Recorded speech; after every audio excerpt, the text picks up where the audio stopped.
So hello everyone, and thank you for joining the webinar. My name is Alex Myers, and I founded QC for Quality of Course in 1984. The world changes dramatically. In 1984, I was a young mum at home with 3 small children. Today, I'm a grandmother to 10 children. Then there was no internet. Today, I clicked on a button and you all came into my kitchen from all over the world. Then QC had 1 course. Today, we have many.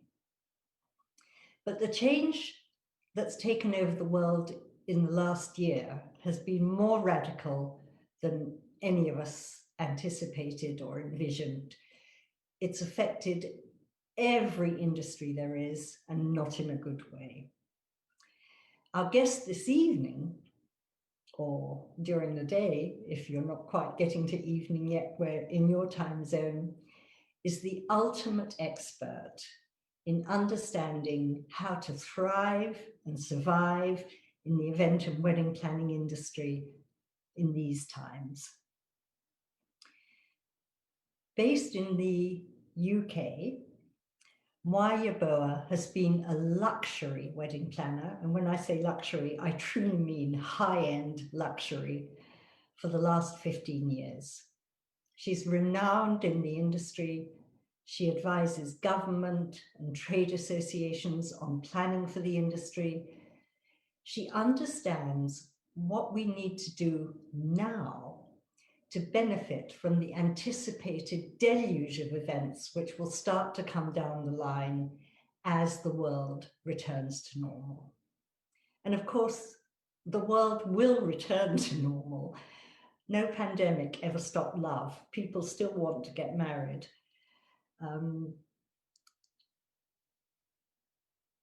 Powerful vaccines are coming down the line, which will have huge impact. We want you to be ready to take advantage of being able to work harder than you've ever worked before once the world does get back to normal. The vaccines will have huge impact. The world will come back to normal. You'll be deluged in work. Get ready to benefit as things really blast off this year. Mwai, tell us all about yourself and what your feelings are. Hi, everyone. Good morning, good afternoon, good evening. It's midnight here in the UK, and I'm really excited to be here to share my expertise on everything to do with weddings, but also with what's happening right now. I feel like it's such a challenging time, but also a very exciting time in the industry. Challenging because of the current precedented times that we're going through, which is the COVID pandemic, and exciting times because the world is slowly opening up. So I hope to share with you today and also help you learn how we can make sure that we navigate through these challenging times and come out as champions. And hopefully you will be able to have hope to continue with the development of your careers, depending on whatever you're doing in the creative industry, be it you're a planner, of events or weddings, or you're a designer or photographer, etc. But before I go any further, I would like to introduce myself. So again, I'm Mwai, and I was born in Zambia, Africa, and I've seen that there's someone who's logged in from Africa, Nigeria. So super excited that someone from the continent. I still have to be our star participant this evening. I know. I sounded the drums. I needed someone to be there to represent us. But I'm really, really excited. And I'm based in London, UK. I live here with my husband and son, but my heart has always been in Africa. And before I founded my own wedding brands and experience brands, I have been working in the industry for a while. And then after that, I decided to pursue my passion for the wedding industry and open From Mwai and From Mwai experiences. And I have 15 years experience and more in the luxury events industry. And most of my things that I do are experiences. So weddings that have soul. I say weddings that have soul because I want to showcase what Africa has as a destination. And I'm sure a lot of you who have tuned in today know so much about Africa based on probably maybe having friends or what you've seen on TV. But what I would like the world to know is Africa is the new Italy for destination weddings.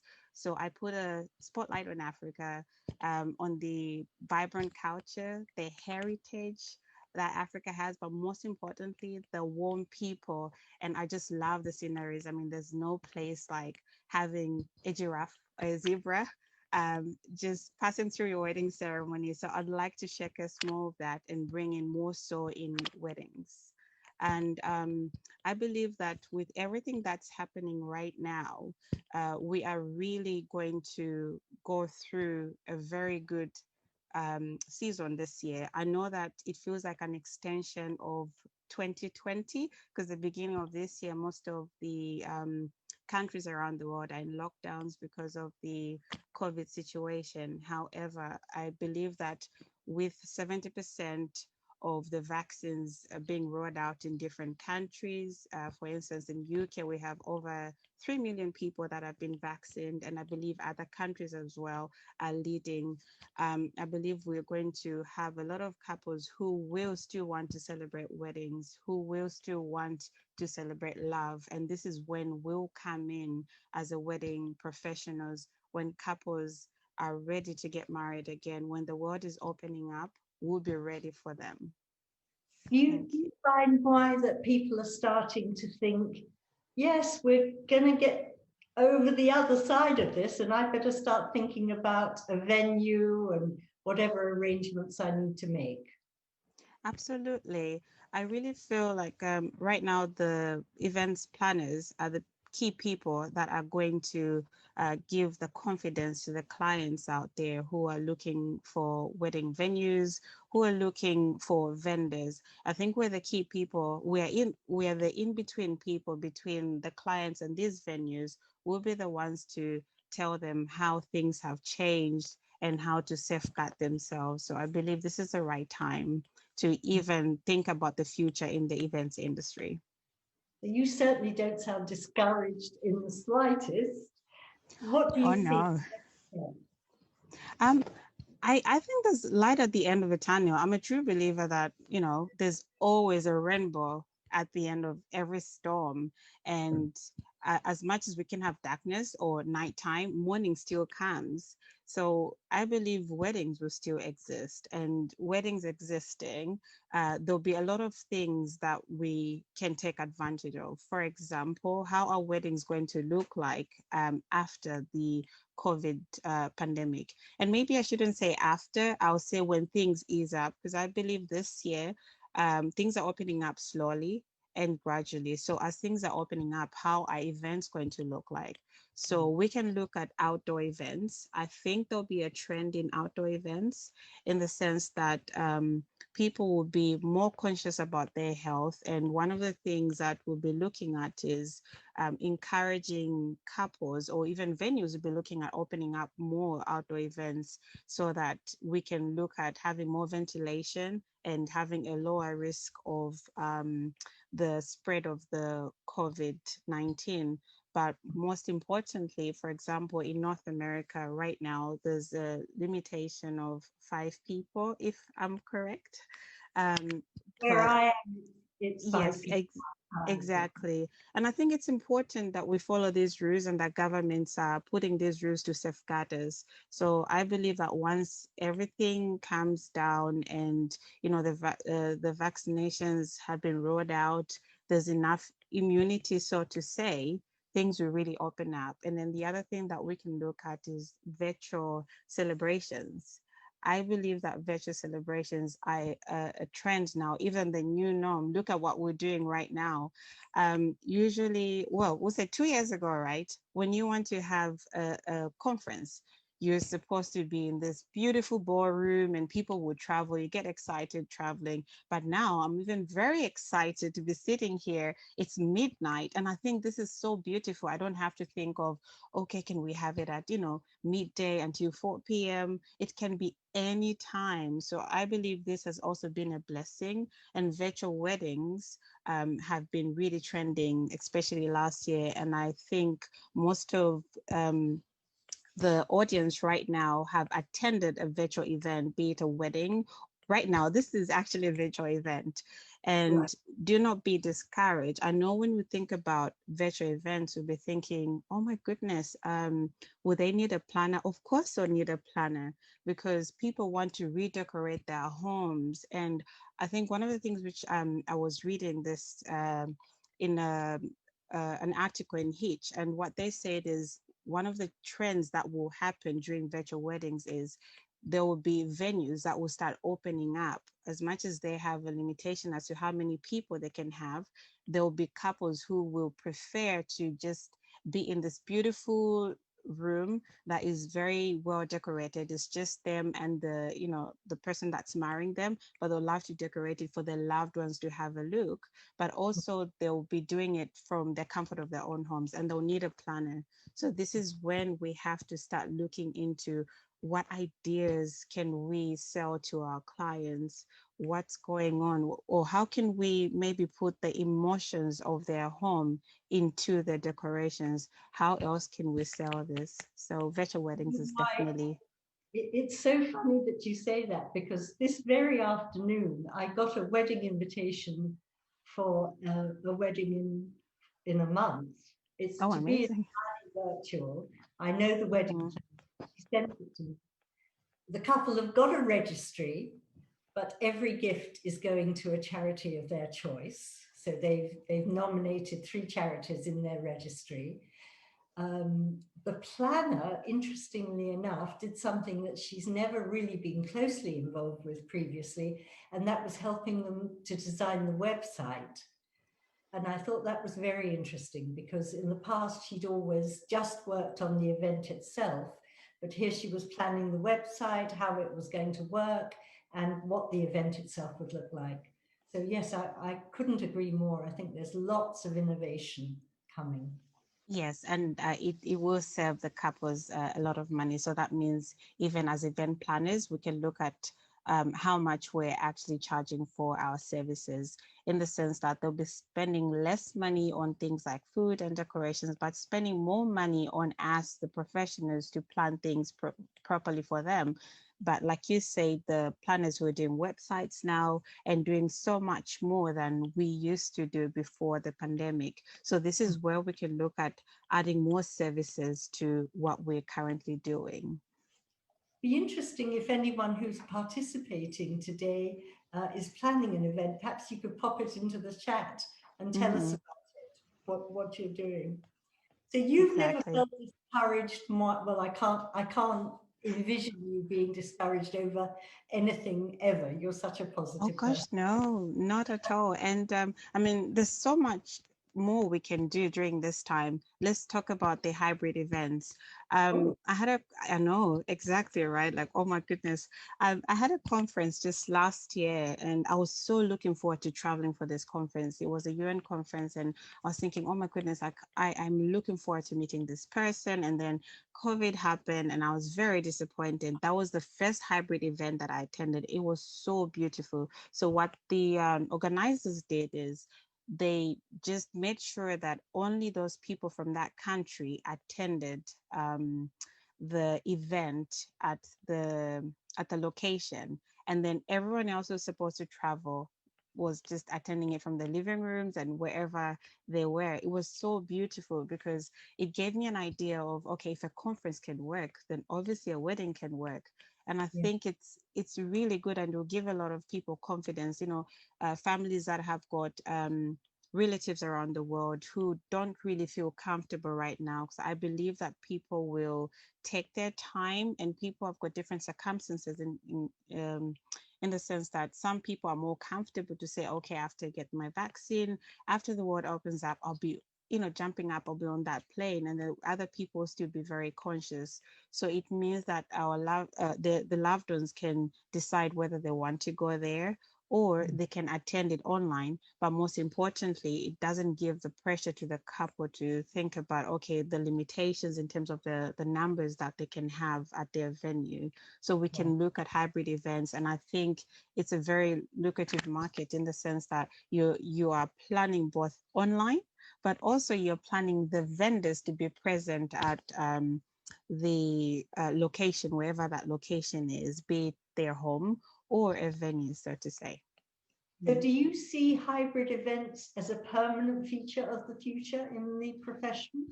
Absolutely, 100%. Even the conference that I attended, say the next conference coming up this year, by then, obviously, we didn't predict what is happening right now as in a continuation of the situation we're in. They say they're going to continue that because it was very beautiful, and it was really nice. And there was so much going on in the sense that people are more productive, and it was very cost effective. You don't have to think about visas if you have to travel. You don't have to think about your accommodation. Most importantly, if you've got family and you've got young ones, you don't have to think about childcare. Who are you going to leave your little ones with? So it's a win-win situation for both the guests and the couple. So I see this as a permanent situation. And of course, technology has improved so much that it enables all this. You remind me when my youngest daughter got married, my husband's mum lived a continent away, and of course, she couldn't travel, and we got a little video camera, and it was really, we filmed the service and sent it to her. But now she really would have been able to feel part of the whole event. It would have been truly a hybrid event. She would have, watched the dancing, be much more part of it than we were able to do then. Yes. Okay, so hybrid events are here to stay. What's the next thing on your agenda to tell people about? Destination weddings, which is my favorite. Favorite because I feel like I'm a free spirit. So, and I love destination weddings because I get to learn so much about different countries, different culture. But I believe that as much as I have so much experience in the industry, every wedding that I do, I learn something different. And I believe that as much as right now things are looking a bit, pear-shaped in terms of travel, borders have got different rules, etc. I feel, or rather, I should say I know, because I sit on lots of different boards when it comes to tourism. I know that once lots of countries get the vaccination programs out there or rolled out, the borders will be opening up. But one of the most important things that I believe governments are doing around the world is they're looking at ways of bringing in that tourism again, wedding tourism. So packages will be much cheaper in terms of these resorts or hotels that haven't had any weddings in a long time. And unfortunately, some haven't had weddings in the last year because of restrictions, because of border entries. So I believe that there'll be lots of different packages out there, and it will be much cheaper for people to travel, because airlines will also be looking at ways of making some money. So there'll be lots of different offers, maybe off-peak offers. So couples will be looking at other dates to get married on. And so instead of Valentine's Day or Easter or around Christmas or New Year's Eve, they'll be looking at those off-peak days. So I believe destination weddings are one to watch. Okay, very interesting. And very interesting to hear you say that governments are hurting too, and they'll be anxious to encourage people to come. And what sort of timeline? Obviously, none of us really know. But when you're planning a big event, you need to look far ahead. Should people be planning now? I think this is the right time to plan. So I'll talk about planning in two different categories. Let's start with the planners, because I'm a true believer that we have to be ready. So the first message that I want to tell everyone that's online today is that don't be discouraged. right now is the time you have to start planning for your careers. This is the right time to start looking at what you want to do. So even though you're already a planner right now, but what other add-on skills can you add on? So what can you do? So you need to invest in yourself, enroll in another course, get work experience, do more research. So that's the first thing I think we should do. Continue investing in ourselves and planning ahead, but also start looking at your business so that when the world is opening up, what else can you do? How ready are you for your clients? Have you done enough research in your states? So I say states because some countries have got different rules in different states. So what's happening in that particular state? What's happening in a particular destination or country? And I'll give you a little tip on how you can give yourself that knowledge or information. There's a platform called Plani, and it has almost all the countries around the world, and it has different information on there. So for example, different states in, whether it's Canada or the United States, on policies with regards to gatherings. So how many people are allowed to get married, and what are the cutoff times in terms of seasons, because some states have got seasons as well. And most importantly, right now, because people haven't been celebrating, believe it or not, they are actually looking at getting married. So they are looking at what's trending out there. They are looking at your websites, they're looking at your social medias. So make sure you are very relevant. As much as we can address the pandemic on our social media, I think we should always just remember to inspire, because whatever you do will always be relevant. When that couple is looking for new trends, when that couple is looking for inspiration, just make sure that your work is relevant and you inspire, because they will come looking for you. And when they are looking for you, make sure you're ready. Your contracts are ready. Are you protecting yourself?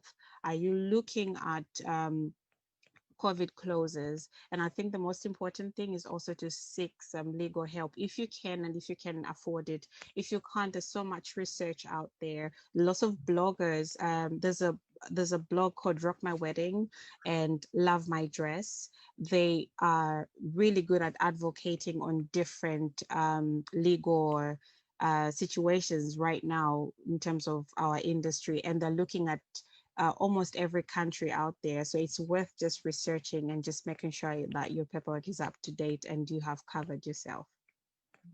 So what I'm hearing from you, Mwai, is that even though we might not be very busy at the moment, rushing out every night of the week to an actual event, which I'm sure has been your case for the last several years. I know. There are things that we should be very busy thinking about and doing. We should be making sure that we're trained. We should Absolutely.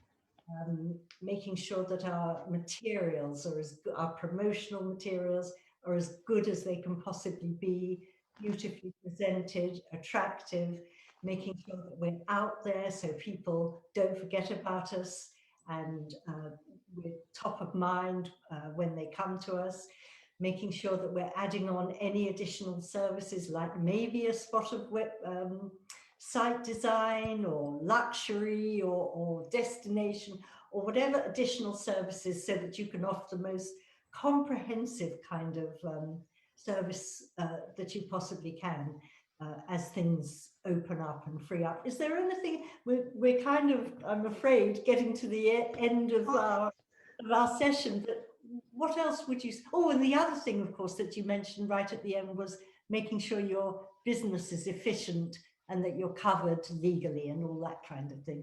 So lots of work to do out there, guys. What else would you add, just as we're coming to the end of the presentation, Mwai? Investing in yourself. That's the most important thing you can do right now. And I do that all the time. Like I said a few minutes ago, I did explain that as much as I have experience, I'm always learning. And for me, learning isn't just, learning from my experiences or looking at what other world-renowned planners are doing. I educate myself. I have 15 years experience and more, but believe it or not, I have a business coach. I have a mentor as well, because I want to make sure that what I give out there is authentic. So the best thing that you can do is invest in yourself. Make sure that, and I'm sure right now you're on this platform because you believe that what QC School is giving you a platform, a foundation for that career that you want. So this is the time that you even have to look at the courses that the school is offering.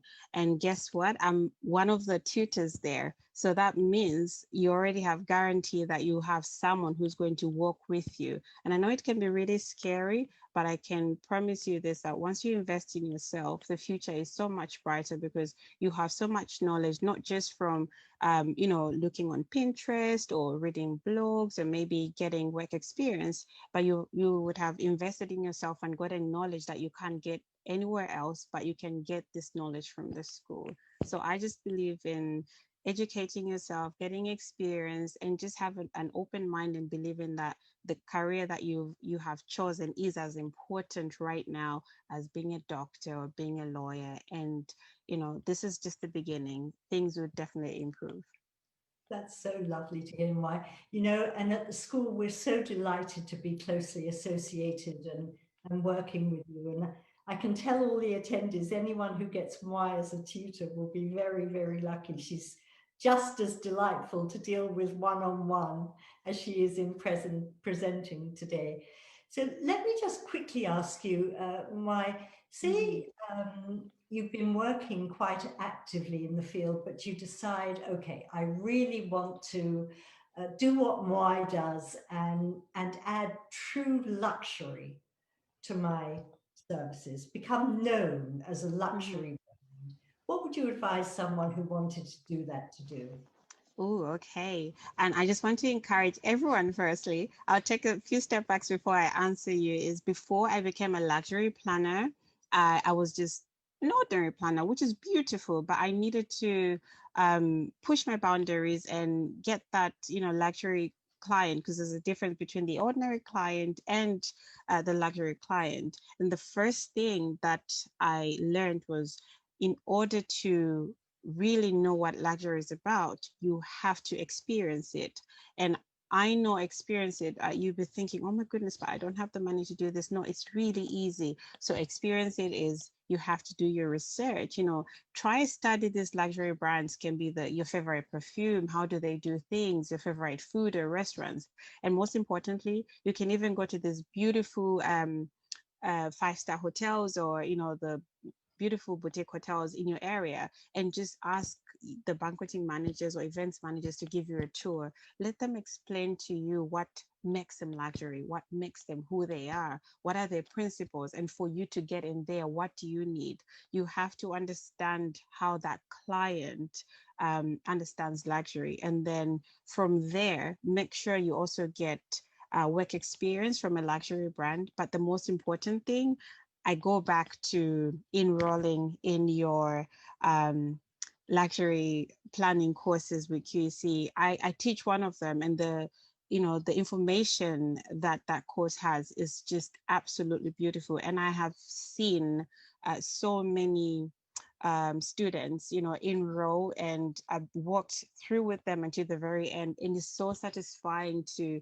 to teach someone that has, started from, I won't say the bottom, because there's no bottom. So I'll say from step 1 and to step 100, where sometimes I even go, oh my goodness, I wish I can be working with this young lady, or wherever she is. It's just so fulfilling. So if you want to be a luxury wedding planner, just make sure that you understand the luxury client, but most importantly, you really do have to enroll in a course that will teach you about working with luxury clients.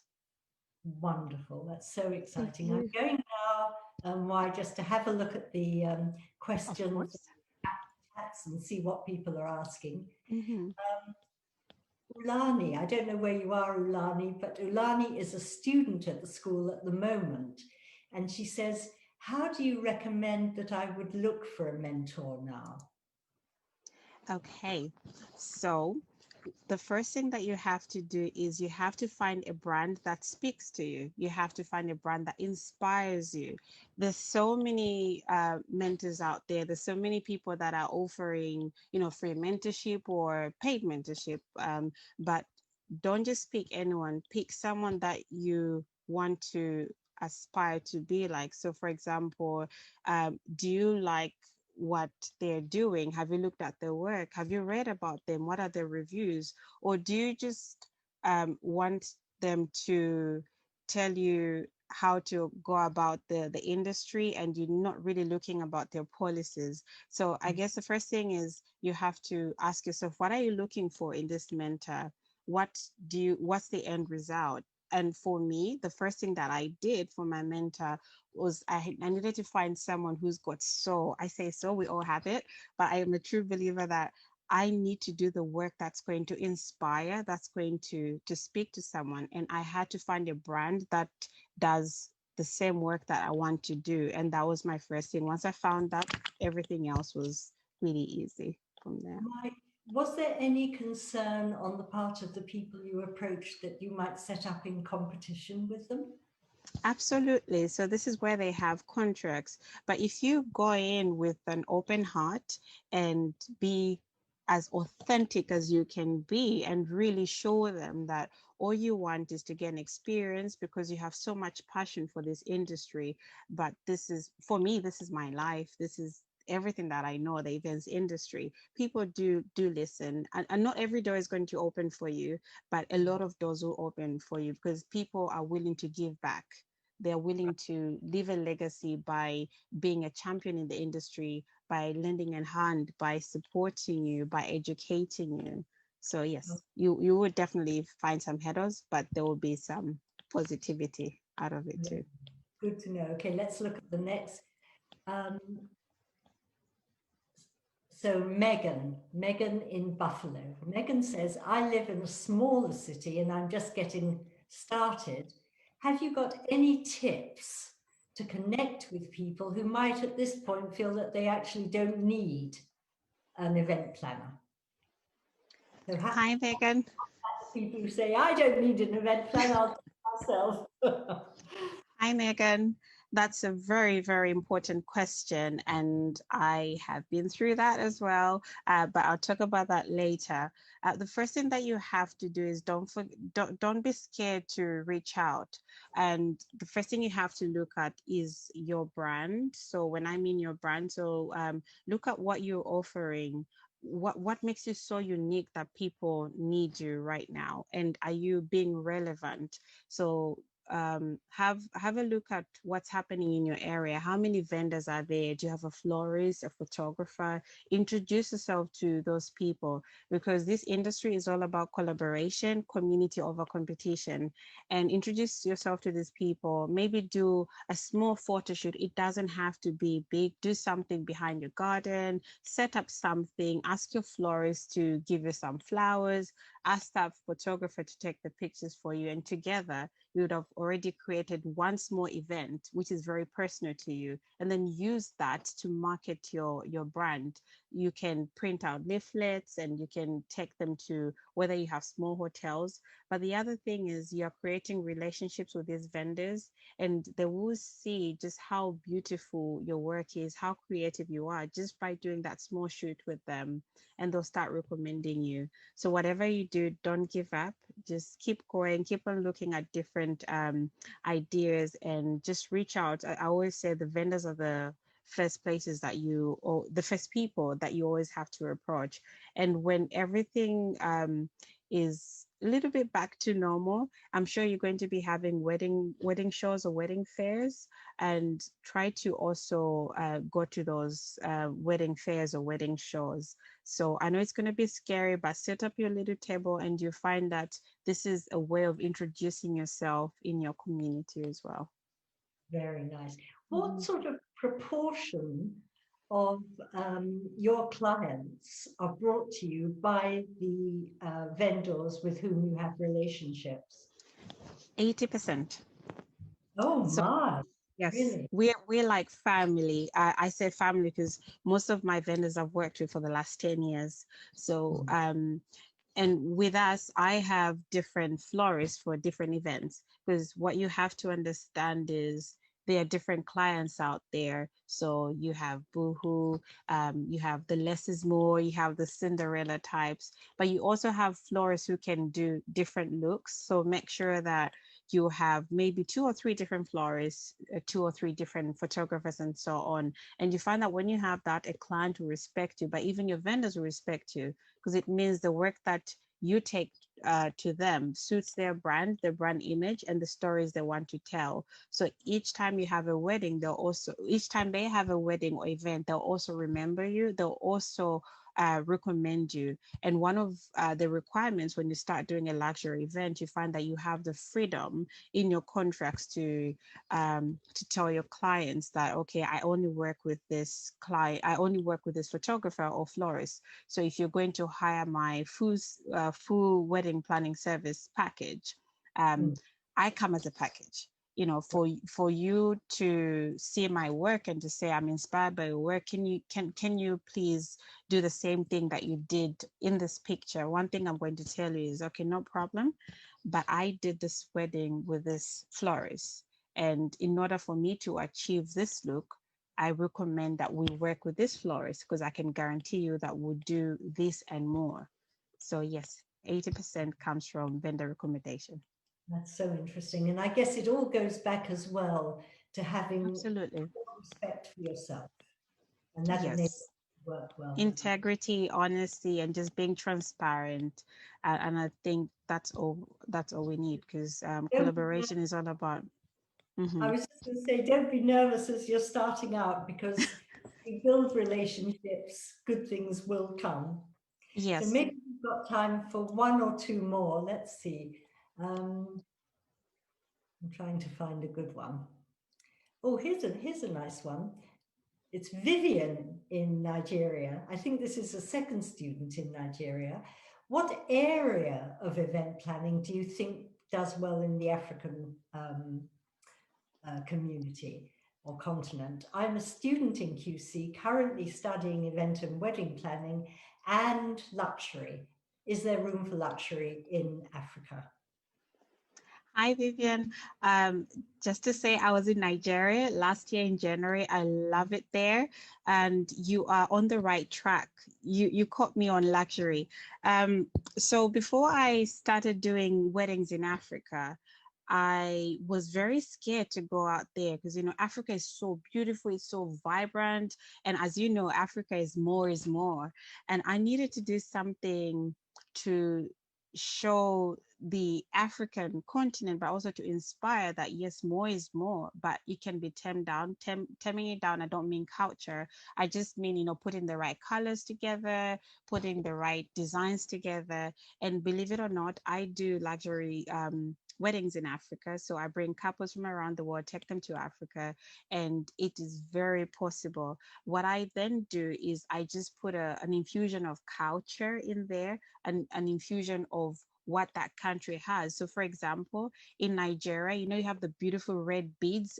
Brides get married in the beautiful red beads. So that's the infusion you can put into your wedding. They can wear the white wedding dress and put those beads there.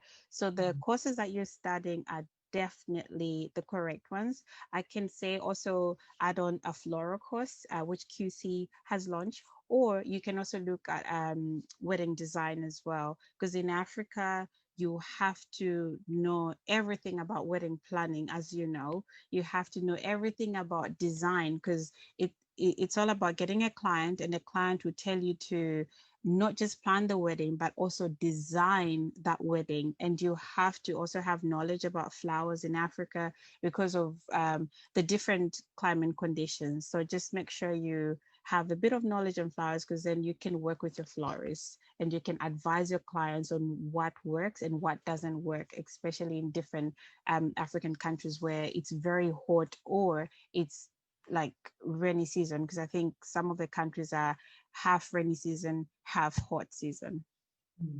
So for instance, I mean, you say how important it is to infuse the culture into the event. If you were designing a luxury wedding in Italy, say, I guess that you would look at what makes the civilization of Italy and infuse the wedding with that. Have Yes. you done And that? Right? yes, absolutely. And if you look at weddings in Italy, this is why I always say Italy is now in Africa, as in Africa is the new Italy. If you look at most of these luxury weddings there, celebrity weddings, or if you're looking for inspiration on Instagram, what you're going to in Instagram or Pinterest or whatever social media that you get your inspiration from, you find that Italy embraces their culture and cultures in food. You will not go to an Italian wedding that doesn't have good food, good chef, good wine, but most importantly, they actually use fruits in most of the decorations. They use lots of lemons and grapes.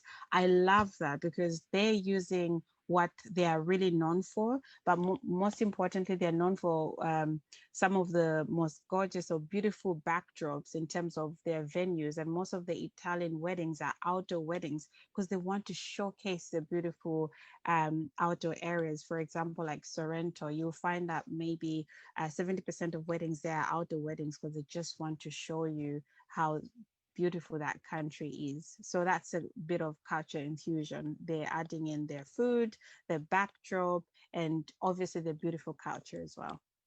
That's wonderful. I have a great idea. I think we'll invite all the attendees next year to come along with us. We'll all go to Africa or Oh, Italy. please. Yes. Take on a tour. Okay, I think maybe we've got time for one more question, and then we'll Okay. to let's see. This is a very interesting one for Mm-hmm. someone starting out from Tanis.